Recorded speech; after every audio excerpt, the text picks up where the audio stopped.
এই সুদখোর মহাজন ইউনূস, এই কথা কোনো মৌলবীরা কয় না, কারণ হেরা তো সুদখোর আব্বা ডাকছে, আব্বা। আমরা কোটি টাকা দিলেও হারাম রে হালাল কইতাম না, কথা কোন ঠিক না বেঠে কোন কি লেখা? তো আমরা কি কিরে ভাই, আমি যে ওয়াজ করি এত বছর ধরে, আমি কি কোনো বেড়ারে ডরায় কথা কইছি? হক কথা কইতে কি আমি কোনো ভয় পাইছি? আমি আগে যেমন ছিলাম এখন কিন্তু ঘুমটা ধরছি। আমরা ঘুমটা পিলাম না, আমরা প্রেম শিখছি, আমরা প্রেমের আওয়াজ শিখছি ওই সুহাদে কারবালার মাঠ থেকে।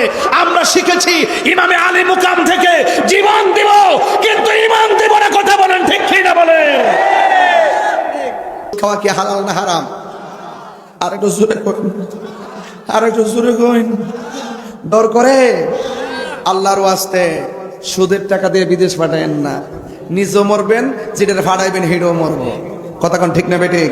কারণ হারামের মধ্যে কোনো আরাম